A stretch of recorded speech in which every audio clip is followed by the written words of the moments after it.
Hello YouTube, DeGutNut here. It's another great day to be an American. Let freedom reign.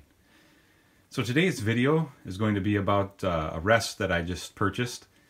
This is the Caldwell Lead Sled Solo. The reason I purchased this is I had a recent range trip where I was not shooting very well. At least I didn't think I was.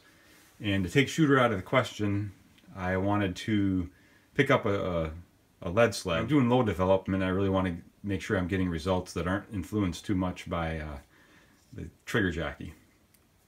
I went online, did some research. There's a lot of different lead sleds out there. Wasn't sure what to get. This one I saw with a lot of AR-15s in some of the pictures and videos, so I thought okay. And I saw it with a bolt gun.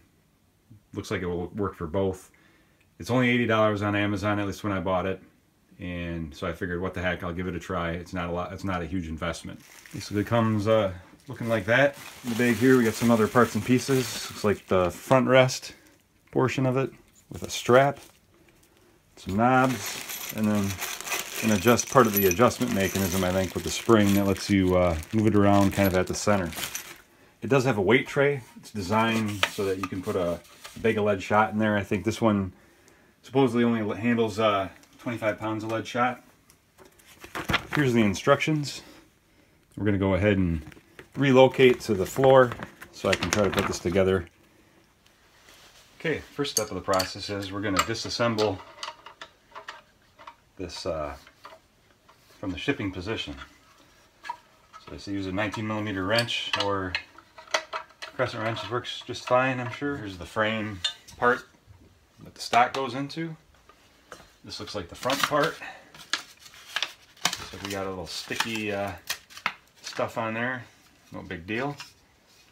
The adjustable feet, and then we got our weight tray, and then our other parts and pieces. So let's go ahead and see what the next step is. So for this next step, we're going to need the two short M12 bolts in here, and then we're going to use that to fasten this front frame to the tray.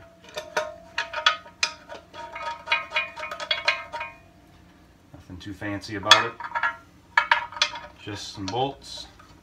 So we got that front frame attached to the weight tray, as you can see. Let's use a socket wrench for that. This next part looks to be the most, probably the most difficult, if you can even call it difficult, operation here. So we need to put this front cradle on. We have the spring that we have to locate. There's a protrusion both on the bottom frame and the top part. We need to line up those protrusions with the spring. And then there's a hole here on the side that we need to line up. And then we got a series of washers we need to place in. And I just want you to tighten it so that it's snug, but that the spring can still lift it. So you don't want to over tighten it.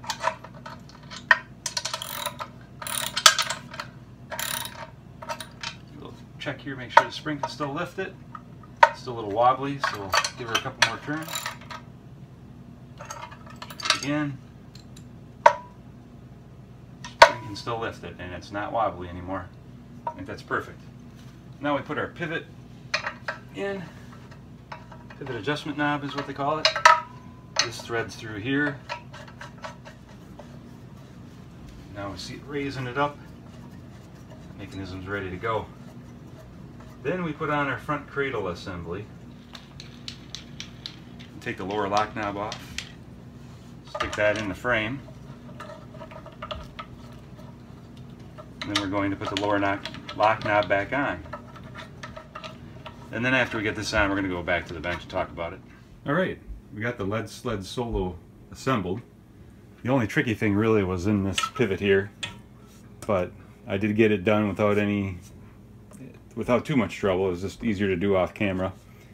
I got it all set up here, ready to adjust. This tray here, you can put a bag of lead shot, or what I decided to do, I got a piece of steel size to fit, except I forgot about the bolts. So we got a little bit of an issue. That'll still work, but it's going to put some shear on those bolts, so I'll probably have it resized. That's too funny.